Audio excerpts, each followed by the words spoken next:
Anita Mae ini pernah membawakan sepak bola Indonesia di zamannya ISL ya. Nah, sekarang kebagian lagi pas zamannya Liga 1. Luar biasa emang, legend nih, legend 17 tahun yang lalu. Wow. Legend podcaster nih. Nah, ini menurut kacamata Mae lah, apa yang membedakan ISL era dulu dengan Liga Indonesia sekarang di zamannya Liga 1 ini? Jauh lah ya, 17 tahun yang lalu pasti kita ngelihat, kalau secara garis besar yang gue lihat adalah ya pastinya Liga 1 sekarang lebih kompetitif. Terus dari sekian lama ini kan juga dari namanya aja kan udah beda kan. Namanya sponsor juga udah beda. Yang artinya kalau sponsorship jadi lebih baik atau lebih banyak, itu artinya pasti mereka bisa melihat potensi dari kompetisi ini sendiri itu bagus untuk kedepannya, progresnya ke depan. Kemudian ya otomatis infrastruktur dan lain sebagainya juga kan itu pasti berkembang pesat yang bikin semua orang jadi lebih nyaman gitu loh untuk nonton Liga 1 ini gitu. Pemain, dari sisi pemain juga, kalau kita lihat dari sisi pemain kan dibandingin dulu sama 2008-2009 sama tahun sekarang kan pemain asing lebih banyak, otomatis level kompetisinya juga kan pasti lebih bagus lagi gitu. Kalau menurut gue ya so far perkembangannya ya sangat-sangat positif. Cuman PR satu aja sih kalau menurut gue ya. Apa tuh? Sepak bola Indonesia itu menurut gue ya, sepak bola olahraga itu seharusnya kan menjunjung sportivitas, terus juga menyatukan kita semua seharusnya. Jangan sampai sepak bola gara-gara yang satu mendukung ini, yang satu mendukung ini gitu, jadi ya tau lah maksudnya ada bentrok antar supporter, yang hal-hal kayak gitu. Aduh, please lah udah gitu, karena kan ini kompetisi kita untuk kita semua gitu loh, nggak untuk orang lain gitu, nggak untuk negara lain, ini kompetisi lokal kita. Berantemnya gitu. sama orang Indonesia juga ya. Ya jangan berantem sama orang lain juga, tapi ya jangan lah gitu. Kesatuan dan persatuan kita paling utama menurut gue dibandingkan dengan ego untuk wah gue dukung ini, lu dukung itu, gue gak temen sama lu mau dukung apa? MU ya? Tapi kita tetap temenan kan? MU kan? Terus tadi gue malah diajak ke KL, siapa tahu mau nonton MU katanya gitu, ada pramusim katanya. Padahal MU sama Liverpool beda ya, tapi bisa jadi ini kan? Ya itu kan bisa, siapa tuh jalan-jalan ke KL bareng. Ya? Iya, yang satu nonton MU, gue jalan-jalan ya mbak ya.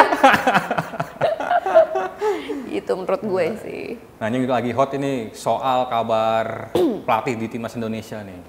Nah menurut kacamata seorang Mailas podcaster, tepat nggak sih kemarin PSSI memecat Sintayong di saat sebenarnya perjuangan timnas Indonesia di ronde ketiga kualifikasi Piala Dunia itu belum berakhir gitu. Karena kan banyak pro kontra lah, setidaknya banyak yang menilai tahanlah dulu sampai ronde ketiganya habis. Ya, menurut Mai gimana? Kalau ditanya tepat atau enggak, gue belum bisa jawab sekarang ya. Kalau misalnya gue bilang sekarang, kurang tepat atau gimana, enggak. Yang mau gue sampaikan adalah sebenarnya kekhawatiran gue dan mungkin juga banyak orang kalau ngelihat komentar-komentar netizen gitu ya, yang mengkhawatirkan itu adalah kan ini waktu kita tuh sangat mepet sekali gitu. Apalagi pemain kita banyak yang diaspora, banyak yang main di Eropa kan pemain kita. Jadi kalau ke Indonesia harus dipertegas ya. Meskipun kapten kita nggak jadi ke Juventus karena mahal banget. Nanti mungkin musim panas nanti. Iya nanti lah ya, sekarang belum ya. Bang Jai. Ya maksud gue adalah sekarang ini kan mereka banyak di luar negeri, kemudian kalau untuk bermain sama timnas, entah itu ke Indonesia atau ke negara lain kan, mereka nggak mungkin dalam jangka waktu yang lama berkumpul untuk ya menyatukan visi dan misi atau lain sebagainya gitu kan. Nah cuma kalau gue lihat berita-berita yang beredar di media ya, salah satu alasan si Patrick Kluivert ini didapuk begitu menjadi pelatih timnas adalah karena mungkin orang Belanda dan pemain kita kan banyak yang keturunan Belanda, mix Indonesia Belanda gitu kan, naturalisasi dari Belanda. Mungkin yang dilihat adalah mungkin pertama dari segi bahasa, kemudian dari segi culture sepak bola. Karena kan ini bukan culture sekedar culture adat budaya ya, tapi ini culture sepak bola di Belanda mungkin bisa lebih gampang untuk menyatu gitu. Mungkin lebih gampang untuk menyatu dari segi bahasa juga gitu.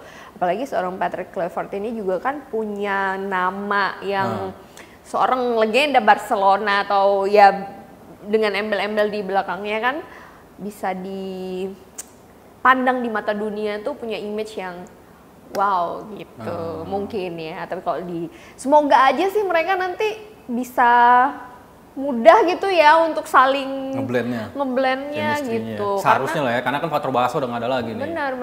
Harusnya kan. Harusnya ya nggak ada faktor lagi. Oh berarti salah satu faktornya bahasa ya, Katanya. komunikasi ya.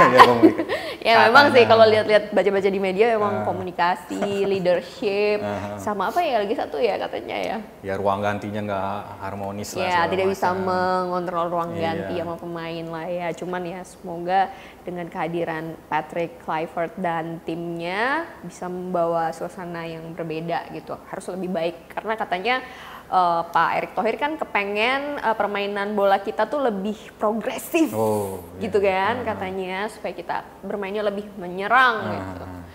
Makanya mendatangkan oleh Romeni. Iya, striker tuh yang Iya. ditunggu-tunggu ya. Ditunggu-tunggu. Puzzle-nya semoga ketemu di oleh Romeni ya. Jadi lolos nggak nih Piala Dunia nih? Itu nih pertanyaannya nih. Ya Allah, seandainya gue bisa meramal.